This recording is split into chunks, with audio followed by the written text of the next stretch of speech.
우리가 어딘가 초대되어 가게 되면 가장 먼저 드는 생각이 뭐 입고 가지? 네, 다들 그러시잖아요. 근데 결혼식에 갈 때 이제 신부 친구나 지인들이 신부보다 더 예쁘게 입고 가면 민폐 하객이라서 최대한 수수하게 입고 가는 게 예의라고 해요, 요즘은. 그런데 너무 신부를 배려해서 일부러 무채색이나 검은 옷을 입고 가는 경우가 있더라고요. 그래도 기쁜 날인데 이제 우중충한 것보다 화사하게 입어서 사진도 좀 예쁘게 나오고 하면 좋겠다 하는 생각을 제가 한 적이 있습니다. 그리고 만약에 상갓집을 갈 때는 고인을 애도한다는 의미로 검은색을 입고 가는 것이 대부분이어서 상대적으로 고민은 덜하게 되죠. 그리고 성도님들 오늘 교회 오실 때도 오늘 뭐 입고 가지 잠시 고민하신 적 있으시죠? 없으신가 봐요, 많이. 네, 저 굉장히 고민하는데, 저 같은 경우는 평일에는 자유롭게 편한 옷을 입고 다니지만, 주일에 교회 올 때는 제가 신분이 사역자다 보니 특별히 이렇게 정장을 입고 오게 됩니다. 정장이 몇 벌 안 돼도 매주마다 뭐 입지 이렇게 고민을 해요.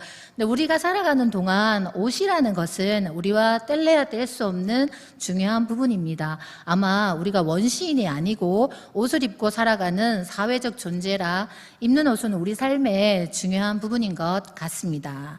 그렇게 생각하시지요? 네. 오늘 본문 로마서 13장 11절에서 14절 말씀에 제목을 붙였는데요. 제목을 재림을 기다리는 성도의 생활이라고 붙였습니다. 이 제목을 제가 붙인 건 아니고요. 성경을 연구하는 학자들이 그렇게 붙였다고 합니다. 그래서 본문에서는 우리가 그냥 일반인으로 세상을 살아갈 때가 아닌 그리스도인으로 살아갈 때 눈에 보이는 육신의 옷 말고 보이지는 않지만 꼭 입어야 하는 그리스도인의 옷에 대해 말하고 있습니다. 사람이 사람답게 살기 위해 육신의 옷을 반드시 입듯이 재림을 기다리는 그리스도인이라면 꼭 입는 영적인 옷이 있는데 그 옷이 바로 주 예수 그리스도입니다. 로마서 13장 14절 하반절에 이렇게 기록되어 있습니다. 오직 주 예수 그리스도로 옷 입고. 바울 사도는 하나님을 믿고 예수 그리스도를 마음에 영접한 그리스도인들이 영적인 새 옷을 입는데 그 옷이 바로 주 예수 그리스도라고 합니다. 오늘 우리에게 허락하신 이 말씀을 서로 나누면서 주 예수로 옷 입는다는 것은 도대체 무엇인지, 그 옷은 어떤 옷이고 소유하는 방법은 무엇이고 그 옷은 왜 입어야 하는지, 그것에 대해서 부족하지만 제가 준비한 말씀을 전할 때 지금 우리가 사는 이 시대에 예수 그리스도로 옷 입어야 하는 이유들을 각자가 발견하시고 성빈의 모든 성도님들이 그 옷을 입게 되시길 소망합니다. 바울 사도는 로마 교회 성도들에게 주 예수 그리스도를 모시고 혹은 그리스도와 함께 등과 같이 우리에게 익숙한 표현이 아닌 주 예수 그리스도로 옷 입고라는 표현을 편지했었는데요. 이러한 표현은 당시에는 흔히 사용했던 관용적 표현이라고 합니다. 사도 바울 시대 사람들이 여행을 위해서는 지팡이를 잡고 전쟁을 위해서는 칼을 잡듯이 바울은 너희 그리스도인들은 영적인 싸움을 위해 주 예수 그리스도를 옷 입듯이 입어야 하고 그리스도께서 몸을 감싸 주셔서 너희를 보호하고 안전하게 해주도록 하라고 로마 교회 성도들에게 편지로 권면하고 있는 것입니다. 본문을 통해 우리가 알 수 있는 것은 주 예수 그리스도로 옷 입는다 할 때 이 옷은 그냥 평범한 옷이 아닌 빛의 갑옷입니다. 본문 로마서 13장 12절 말씀을 함께 읽겠습니다. 시작!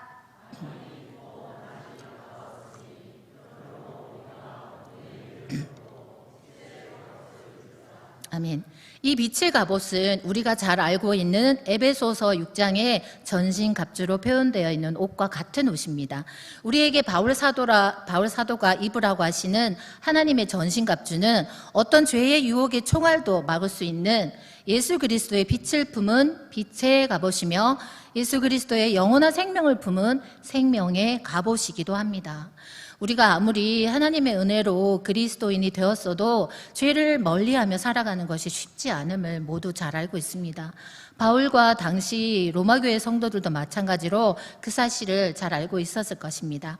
우리가 죄 짓도록 하는 사탄 마귀는 먹이를 찾아 헤매며 우는 사자처럼 우리를 찾아다니고 우리의 빈틈을 항상 노리고 있습니다.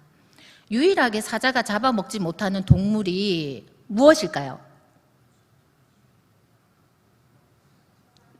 호랑이? 왠지 먹을 수 있을 것 같은데요. 유일하게 먹을 수 없는 동물은 고슴도치라고 합니다. 사방의 가시로 자신을 보호하고 있기 때문에 도저히 삼킬 수가 없다는 거죠. 우리는 육신이 약하여 스스로의 힘으로는 믿음을 지키며 하나님 말씀대로 살아갈 수 없는 존재들입니다. 그렇기 때문에 우리 속에 계신 예수님과 성령님이 우리의 마음을 지켜주시고 육신이 약한 우리들을 죄로부터 불신앙으로부터 보호하는 빛의 갑옷, 바로 주 예수 그리스도가 우리들에게는 반드시 필요합니다. 그것을 입어야 우리가 그리스도인답게 살 수 있는 능력도 용기도 힘도 가질 수 있습니다. 그렇다면 그리스도인이 입어야 하는 이 옷은 내가 어떻게 소유할 수 있을까요? 우리는 옷이 필요하면 어디에 가나요? 옷 매장이나 아울렛 또는 돈이 좀 있으면 백화점을 가거나 아니면 온라인 플랫폼에 들어가서 디자인도 보고 사이즈도 체크하고 사게 되잖아요. 그런데 우리의 영의 옷, 그 옷은 하나님이 직접 디자인하시고 하나님이 만드신 옷이라서 오직 하나님께로부터 얻을 수 있습니다. 또 옷을 사려면 당연히 많든 적든 값을 지불해야 하지만 우리가 입는 영의 옷은 이미 예수 그리스도께서 그 값을 다 지불하셨기 때문에 우리는 값없이 우리가 너무 좋아하는 공짜로 하나님의 은혜로 그 옷을 소유할 수 있습니다.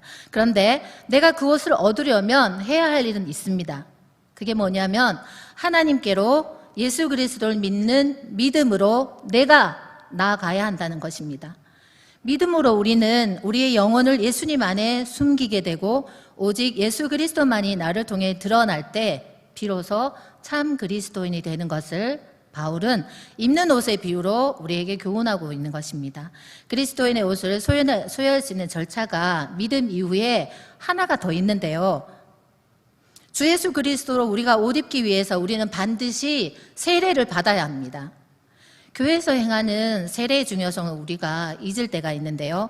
세례는 그리스도와의 온전한 전인격적인 연합으로 예수님과 함께 죽고 예수님으로 살겠다는 고백의 증표입니다.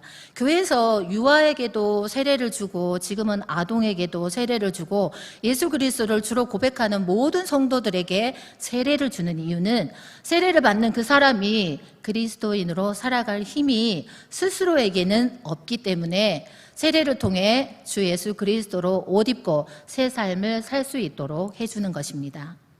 바울은 그리스도인이 세례 시에 주 예수를 그리스도로 믿는다고 고백할 때 그리스도로 옷 입은 자가 된다고 말합니다.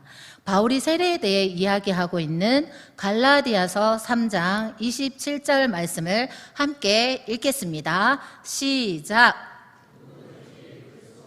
하기 위하여 세례를 받는 자는 그리스도로 옷 입었느니라. 아멘. 여기 그리스도로 옷 입었느니라 라는 말은 우리가 예수 그리스도와 합하여 새 사람이 되었고 예수 그리스도의 성품을 취했다라는 의미인데요. 사람이 그가 입은 옷으로 자신의 정체성을 드러내는 것처럼 그리스도인들은 그가 그리스도로 옷 입고 그의 전 생애와 성품으로 자신을 통해 예수 그리스도를 나타내는 존재인 것을 기억해야 합니다. 조금 더 구체적으로 주 예수 그리스도로 옷 입고의 그 옷에 대해서 첫째는 주, 둘째는 예수, 셋째는 그리스도, 이 세 가지 키워드로 알아보겠습니다. 먼저 주입니다. 우리 그리스도인들은 주가 되시는 그분을 입어야 합니다. 그분을 우리의 주인으로 인정하고 그리고 그분을 주님으로 불러야 합니다. 그러려면 우리는 모든 일에 그분의 종이 되어야 하는데요. 나의 모든 기능, 나의 모든 재능, 모든 능력, 모든 소유 다 주님께 맡겨야 합니다. 주님이 다스림에 맡겨야 합니다. 내게 있다고 내 것임을 주장할 때 나는 더 이상 주인이신 주님의 종이 아닌 것입니다. 나의 소유와 존재의 전부를 그분께 드리고 기꺼이 그분의 종이 되어야 합니다.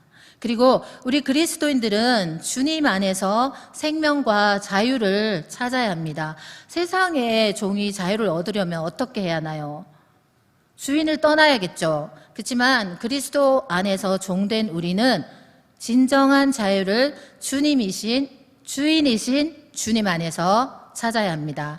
우리가 잘 아는 진리가 너희를 자유케 하리라 하는 말씀이 기록되어 있는 요한복음 8장 30절에서 31절 말씀을 함께 읽겠습니다. 시작.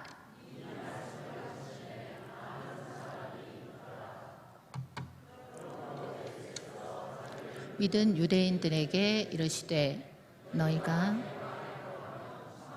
내 제자가 되고 진리를 알지니 진리가 너희를 자유롭게 하리라. 아멘. 유대인들 중에 예수님의 말씀을 듣고 믿은 자에게 예수님께서 이렇게 말씀하십니다. 나의 제자는 죄의 종이었지만 이제는 나의 종이 되어 죄로부터 자유를 얻게 된다. 이런 진리의 말씀을 예수님께서 그들에게 해주셨습니다. 우리에게도 동일하게 이 말씀은 적용되는데요. 죄의 종이었던 내가 죄로부터 자유로운 새로운 신분이 되기 위해서는 진리이신 주님을 나의 주로 옷 입어야 가능합니다. 두 번째로 신분이 자유로워진 우리는 예수로 그분을 입어야 합니다. 예수라는 이름은 구원자를 의미하는지 다 아시죠? 죄인인 우리는 죄에서 우리를 구원하실 예수님 안에 우리를 숨겨야 하는 존재들입니다. 예수님이 우리를 죄로부터 건져내어 의롭다 하셨고 다시 죄로 돌아가지 못하도록 도우시는 우리의 보호자이시기 때문입니다. 또한 예수님은 죄로부터 우리를 막아주는 우리의 갑옷이라서 우리가 사탄 마귀의 여러 공격을 받지만 우리를 둘러싼 그 옷으로 말미암아 우리는 보호를 받게 됩니다. 모든 악으로부터 보호하시는 전신갑주가 되어주셔서 유혹의 화살들이 소나기처럼 쏟아져 날아올 때도 주님께서 막아주실 것입니다.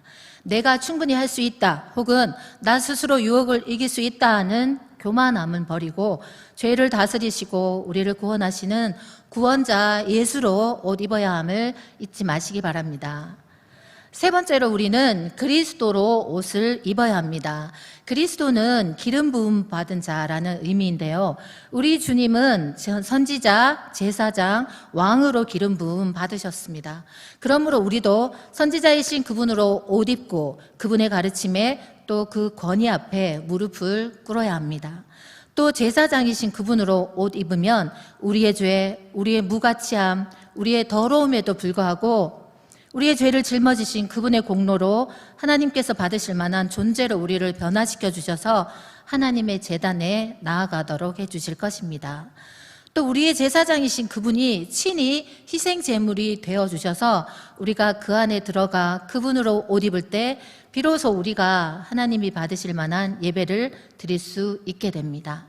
그리고 왕이신 그분으로 옷 입고 우리의 모든 생각과 계획들을 그분의 다스림에 복종시켜야 합니다.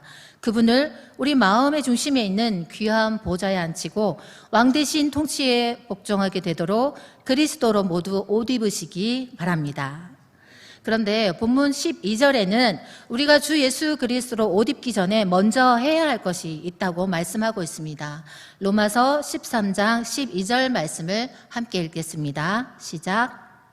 깊고 낮이 가까웠으니 그러므로 우리가 어둠의 이를 벗고 빛의 갑옷을 입자. 아멘. 이전에 입고 있던 옷들은 벗어야 새 옷을 입을 수 있습니다. 어둠의 행실로 인해 죄로 물든 옷은 벗어야 합니다. 죄인으로 있을 때에 입었던 더러운 육체의 옷과 잠자는 자로 있을 때 입었던 잠옷은 벗고 구원이 가까이 왔음을 알고 깨어있는 사람이 입는 일상의 옷을 입어야 합니다. 혹시나 여전히 지금도 영적으로 어두운 밤에 잠잘 때 입었던 잠옷을 입고 이곳에 계시지는 않으신가요? 혹은 죄 가운데 있을 때 입었던 더러운 옷을 입고 이 예배의 자리에 있지는 않으신가요? 그래서 그 옷들은 벗어 던지고 주 예수 그리스도로 갈아입으셔야 합니다. 우리 그리스도인들은 깨끗한 옷을 더러운 옷 위에 입는 어리석은 자가 되어서는 안 됩니다. 본문 로마서 13장 13절 말씀을 함께 읽겠습니다. 시작. 낮에와 같이 단정히 행하고 방탕하거나 술 취하지 말며 음란하거나 호색하지 말며 다투거나 시기하지 말고. 아멘. 우리가 새로운 존재가 되어 새 옷으로 갈아입었을 때는 낮에 다니는 것과 같이 단정하게 행해야 한다고 성경은 말하고 있습니다. 옷은 그 사람의 정체성을 드러내줍니다. 학생은 교복을 입고 학생임을 드러내며 학생답게 살고자 하고, 군인은 군복을 입고 군인의 자세를 잃지 않습니다. 의사는 의사 가운을, 간호사는 간호사다운 옷을 입고 자신의 일을 합니다. 낮에와 같이 단정히 행하고 라는 말씀은 모든 사람이 보는 앞에서 그 옷을 입고 자신의 모습을 낮처럼 밝히 드러내야 함을 말씀하고 있습니다. 그래서 또 바울은 본문 로마서 13장 13절 하반절부터 14절까지 말씀에 주 예수 그리스도로 옷 입은 후에 우리가 어떻게 행하는지에 대해서 구체적으로 알려줍니다. 함께 읽어보겠습니다. 시작.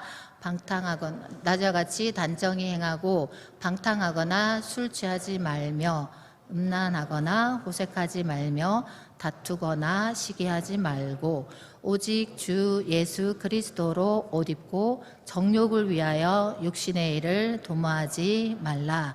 아멘. 옷을 제대로 갖춰 입으면 우리 마음가짐이 달라집니다. 목적에 따라 어떤 옷을 입었을 때는 그 옷에 합당한 삶을 살도록 해야 합니다. 그리스도인들은 우리의 새로운 삶에 걸맞는 거룩한 옷, 주 예수 그리스도로 옷 입고 다시 주님이 오시는 그날까지 거룩하게 살아야 합니다. 마지막으로 우리는 주 예수 그리스도로 옷 입기를 서둘러야 합니다. 그 이유는 지금 이 때가 악하고 어두운 시기며 낮이 가까이 오기 때문에 깊은 잠에 들어있다면 정신을 차리고 깨어야 합니다. 주님의 오심을 예비해야 합니다. 본문 로마서 13장 11절과 12절 말씀을 함께 읽어보겠습니다.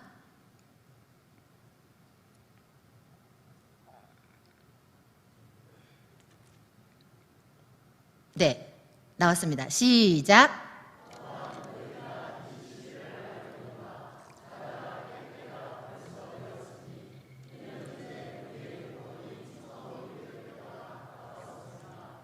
밤이 깊고 낮이 가까웠으니 그러므로 우리가 어둠의 일을 벗고 빛의 갑옷을 입자. 아멘. 지금은 밤이 깊은 때로 낮이 가까이 왔으니 잠에서 깨어야 한다고 바울은 경고하고 있습니다.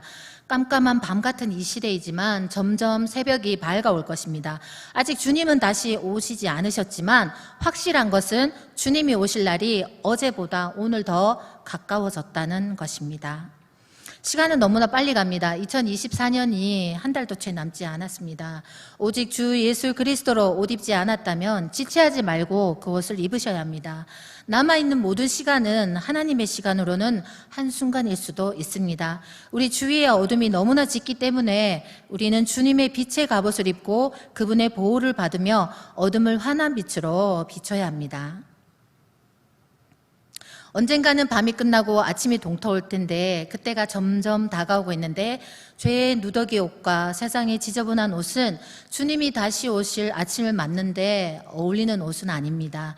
하나님의 은혜로 우리에게 주신 빛의 갑옷을 입고 우리는 주님을 맞이해야 합니다. 신랑이 비록 더디게 오는 것 같아도 그분은 2000년 전 약속대로 이 땅에 오셨듯이 또 약속대로 속히 오실 것입니다. 다만 그분의 시간에 맞춰서 오십니다. 대림절에만 주님의 다시 오심을 기억하고 기다리는 것이 아니라 그리스도인들은 365일 주 예수 그리스도로 옷 입고 곧 오실 주님을 기다리는 신부로 준비되어야 합니다. 오늘 본문 말씀을 일상의 언어로 쓰여진 메시지 성경으로 함께 읽고 말씀을 마무리하겠습니다.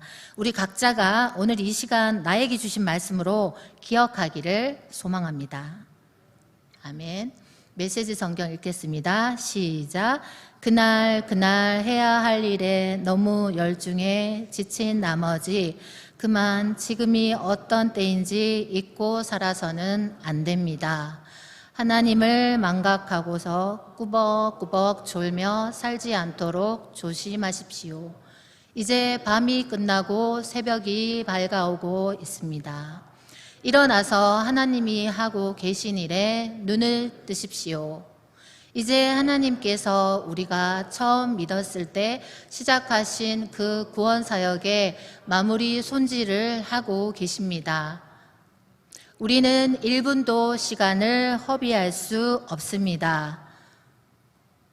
또 있는데 제가 읽겠습니다. 잠자리에서 일어나 옷을 읽겠습니다. 시작. 천박하고 방종한 생활을 하면서 음탕하고 방탕하게 살면서 말다툼이나 일삼고 눈에 보이는 것이면 무엇이든 탐내면서 이 소중한 낮 시간을 허비할 수 없습니다.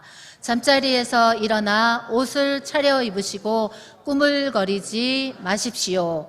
그리스도를 옷 입고 당장 일어나십시오. 아멘.